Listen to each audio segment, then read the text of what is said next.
Agora, dando continuidade à nossa mesa redonda, vamos chamar o palestrante seguinte, o professor David Warheit. After.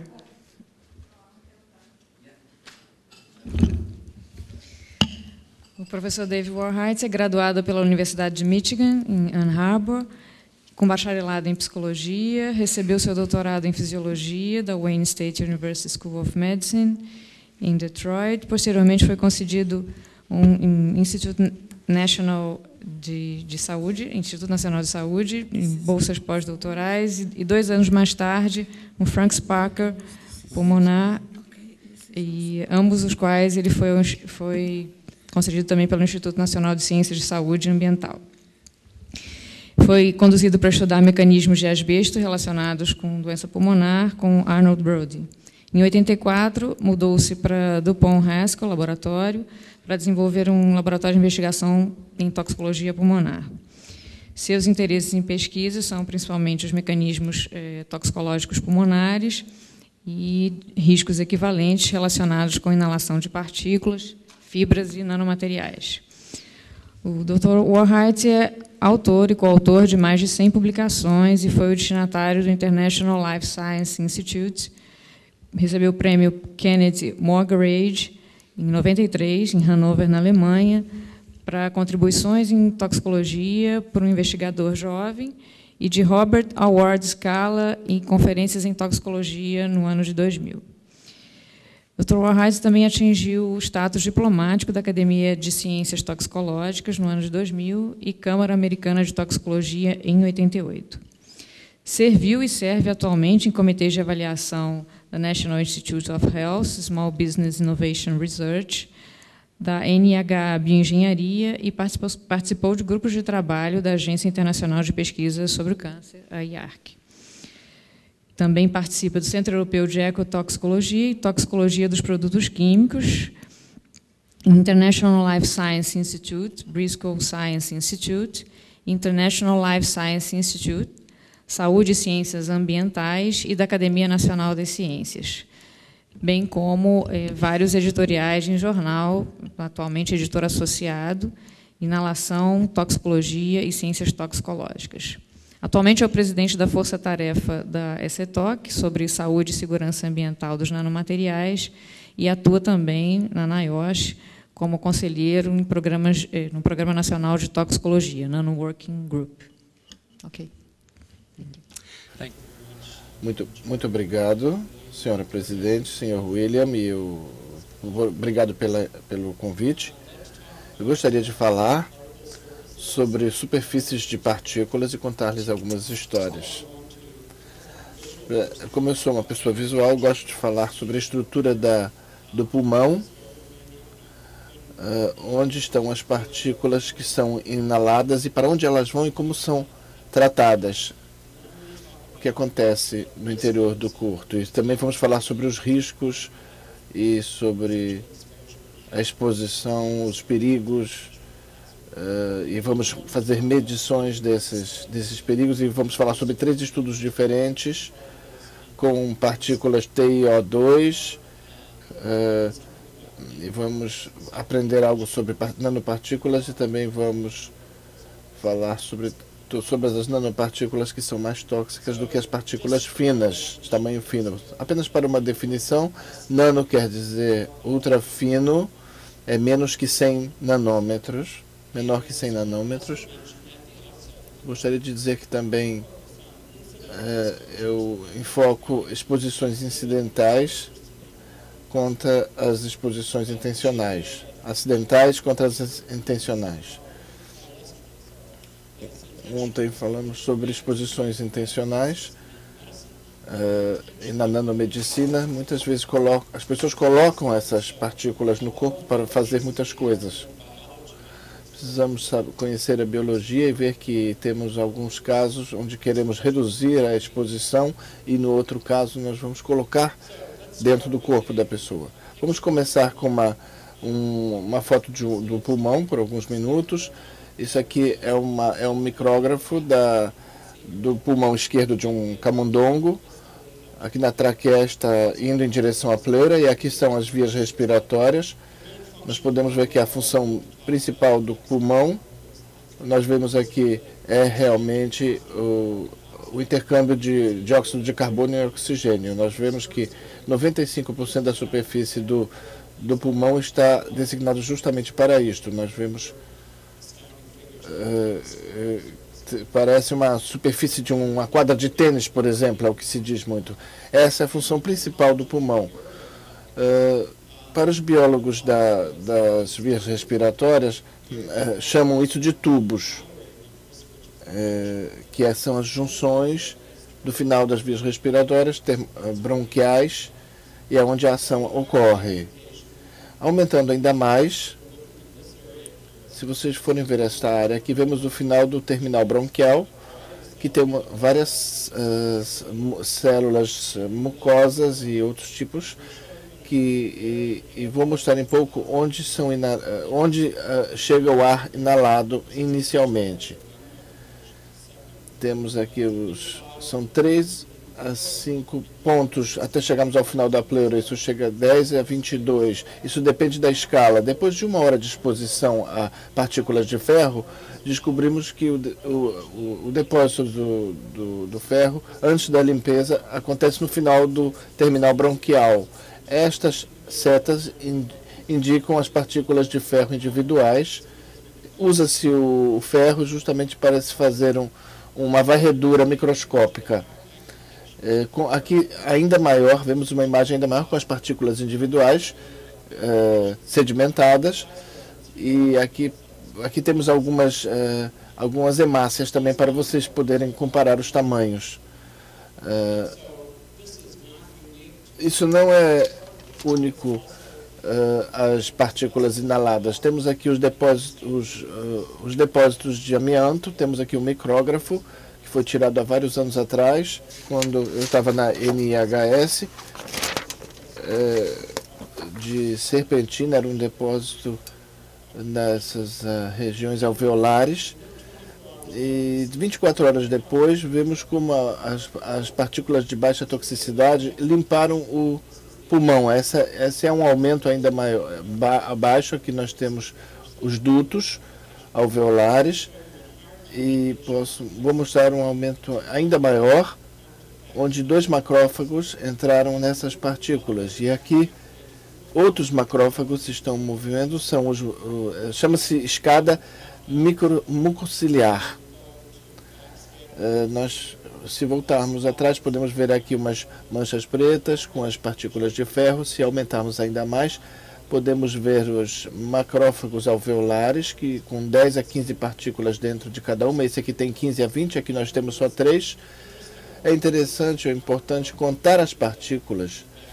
Podemos fazer isso nesse tipo de imagem. Esses macrófagos se movem dentro da escada mucociliar, que é um processo passivo de ciliar de flocos que se movimentam como num tapete. E estes macrófagos têm muitas partículas e alguns contêm muito poucos. Aqui nós podemos ver novamente um que tem muitas partículas, outro que tem menos. Esse tem apenas uma partícula, o outro só tem 2 ou 3 partículas. Essas são algumas das limpezas que ocorrem com as partículas de baixa toxicidade. Na alta toxicidade, nas partículas de alta toxicidade, vemos aqui o amianto. Temos 2 macrófagos que estão em volta de uma célula epitelial. E vocês vão ver que aqui vai ser mais problemático para fazer a limpeza. Vejam a microscopia de transmissão. Temos aqui 2 macrófagos com partículas de TiO2 sobrecarregadas, que esperamos que saiam um dia do pulmão. O processo de limpeza de macrófagos e da escada é um dos processos. Existe um outro processo que é a translocação de partículas, que é a transmissão do micrógrafo. Aqui nós temos uma barreira epitelial. Isso é necessário para trocar o ar, o dióxido de carbono e o oxigênio. Podem fazer a mesma coisa. Vamos falar do risco como produto de uma exposição e perigo. Vamos falar primeiro do perigo, dos riscos.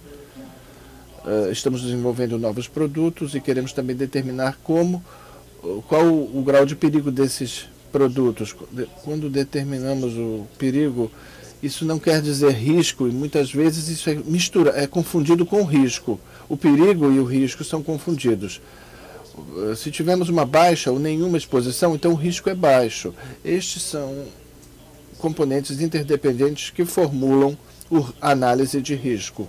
Vamos falar sobre os nossos estudos dos riscos pulmonares ou perigos pulmonares, que é um bioensaio pulmonar que fazemos. Podemos fazer isso através de inalação na instalação traqueal.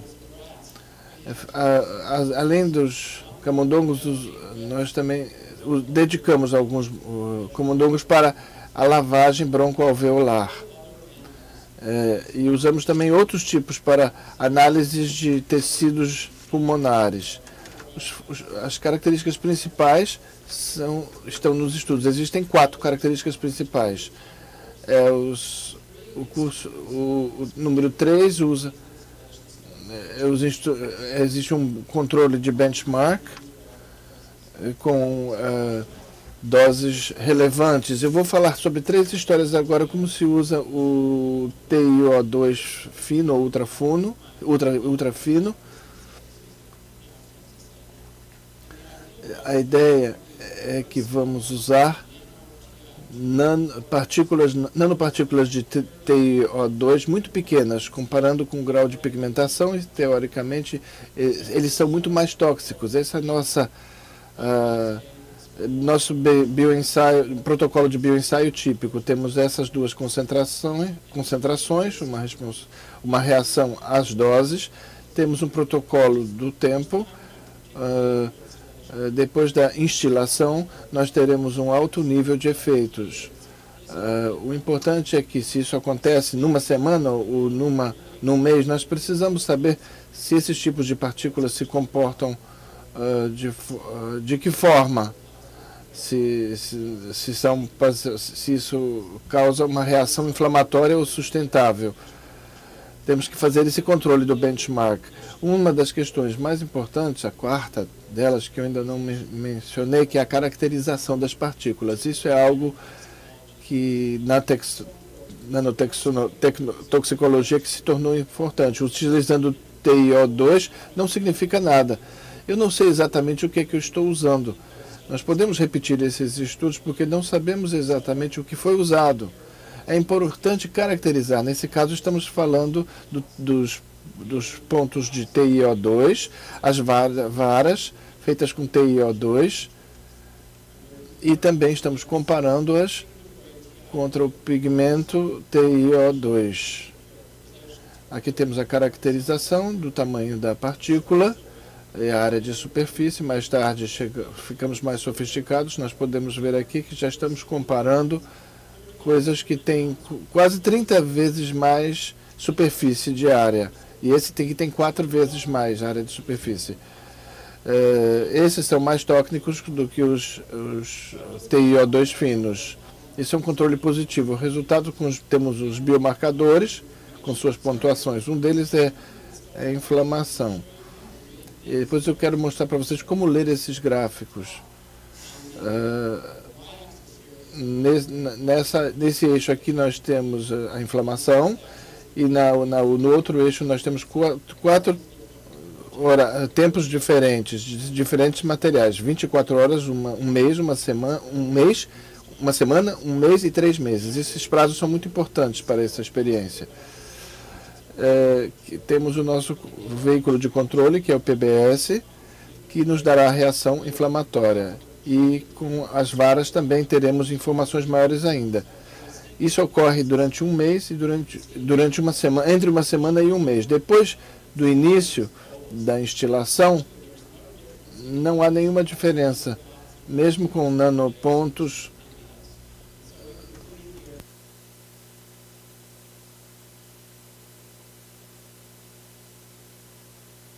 A pigmentação também não mudou. Podemos ver em 24 horas, se fizermos uma preparação citocentrífuga, vemos aqui macrófagos, também vemos células inflamatórias. Em uma semana depois, no mesmo agrupamento de animais, vemos os macrófagos, os pretos têm TiO2, mas você não pode ver as células inflamatórias. Isso é muito importante mostrar. Não tem um efeito sustentável. Nos estudos nós repetimos tudo isso, dessa vez incluímos o controle de benchmark. Como vocês podem ver, informações que causam um efeito sustentável a partir dos até 3 meses, a reação ao tecido. Basicamente repetimos os mesmos estudos, vimos o aumento a partir de 24 horas, depois nada aconteceu. Ou seja, esses nanopontos e essas nanovaras não têm uma toxicidade diferente das partículas finas.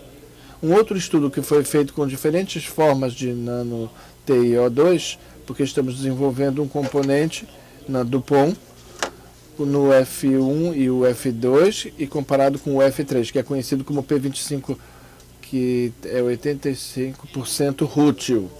Aqui temos outra caracterização para conhecer a estrutura cristalina dentro da água e depois no PBS. Vocês podem ver que houve aumentos. Aqui podem ver a área da superfície. Uma das características principais é algo chamado de reatividade química.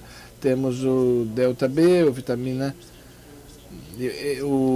A anatase de 80% teve uma reatividade de superfície muito maior e também numa área de superfície maior também, mas isso pode fazer uma grande diferença no perfil da toxicidade. Fizemos uma experiência parecida com o F1 e o F2, com os compostos, comparando com o F3, o controle negativo foi TiO2 grande fino, no controle negativo, o controle positivo foi 4. Foram o quartz, que criou uma reação inflamatória. Aqui nós vemos o nosso PBS, temos um aumento em 24 horas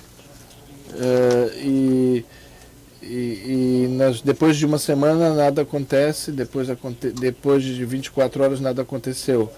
No F3, o K25, temos uma reação imediata. Mesmo se chamarmos de TiO2, temos uma estrutura cristalina diferente, uma diferente reatividade de superfície de partículas e outros aspectos, embora todos sejam chamados de TiO2. Isso é intermediário entre os outros TiO2 e as curvas.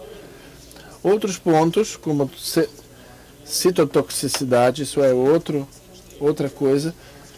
É uma reação diferente da que vimos na informação anterior, com todos os TiO2 e os curts.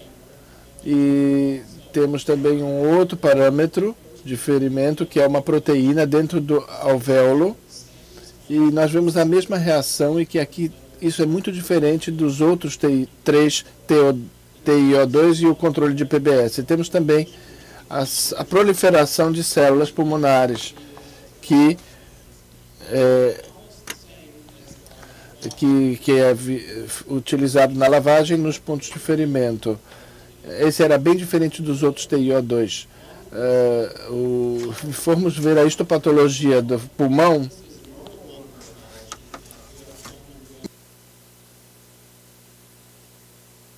tudo bem.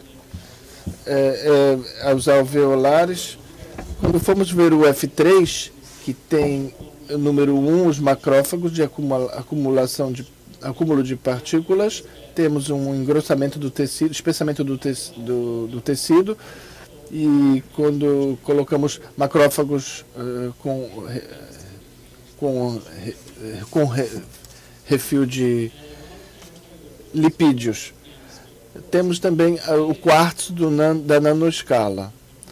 O quartzo produz esses efeitos. Então, nós fizemos uma hipótese de quartzo que seria pior do que com o quartzo de controle positivo. Isso foi publicado há uns 2 anos atrás.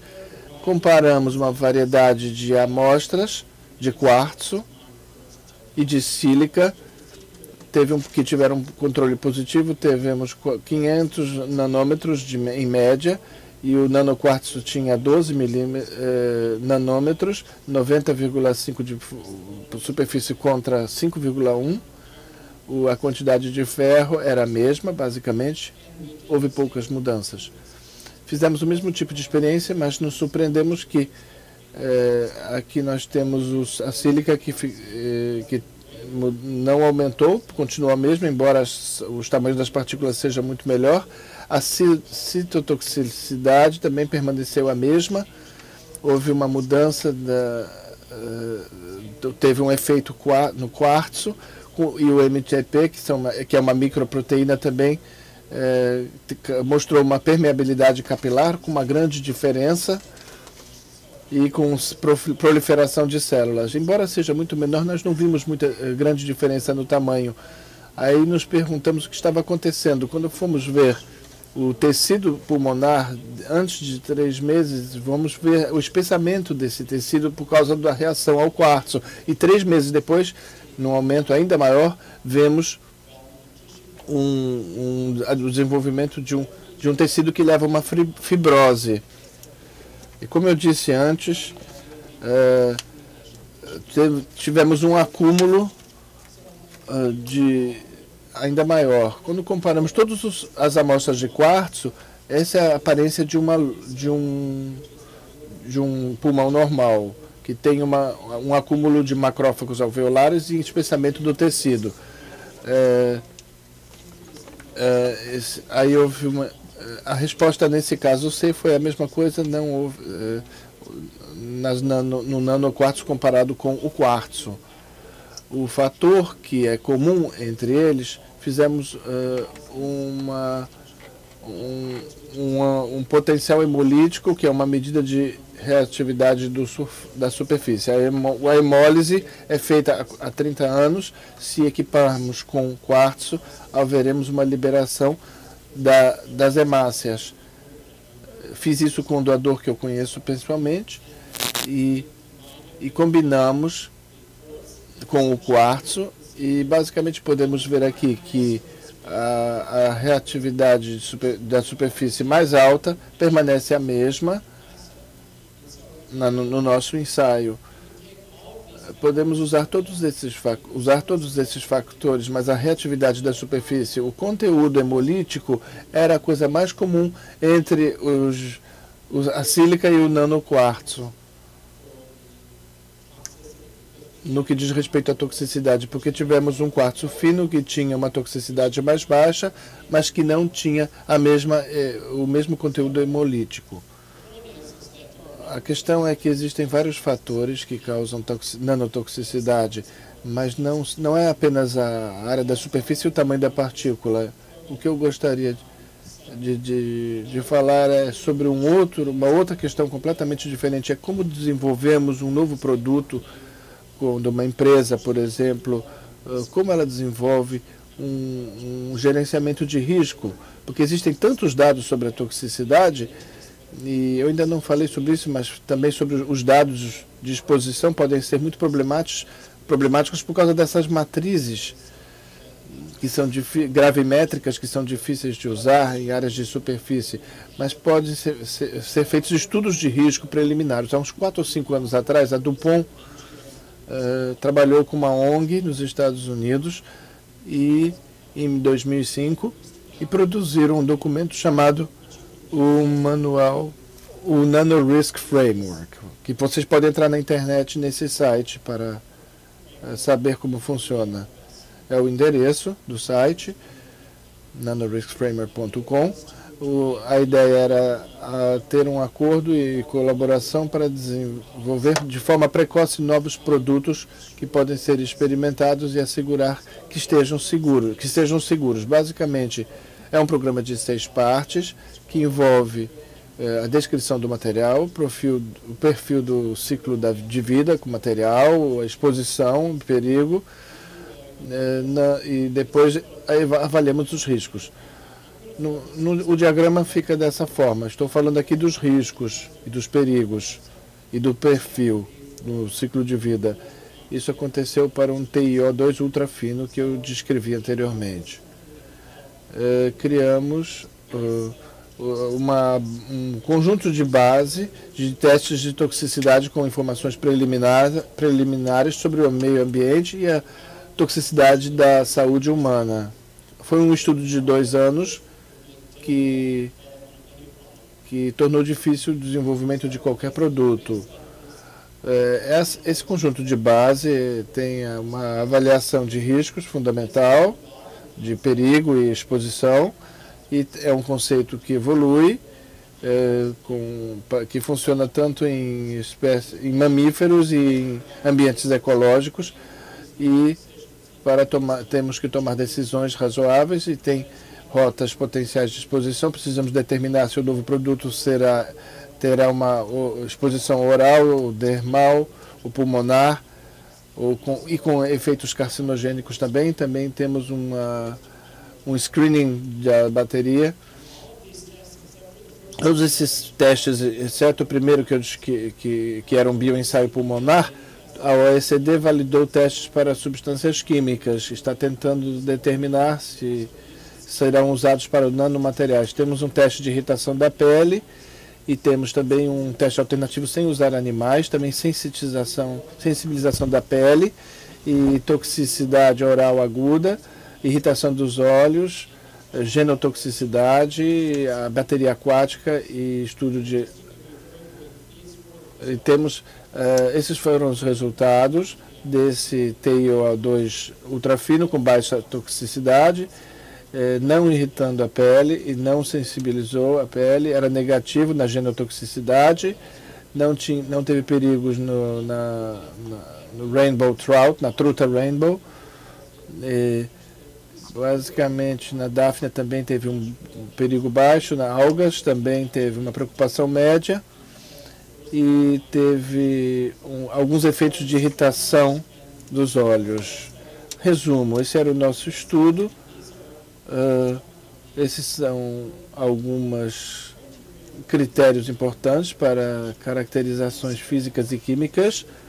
Precisamos começar com o mínimo de avaliação dos testes, senão não poderá ser repetido e não saberemos para que estamos fazendo os testes. Eu acho que a reatividade da superfície das partículas tem um papel importante, além da área de superfície e do tamanho. Muito obrigado pela atenção de vocês.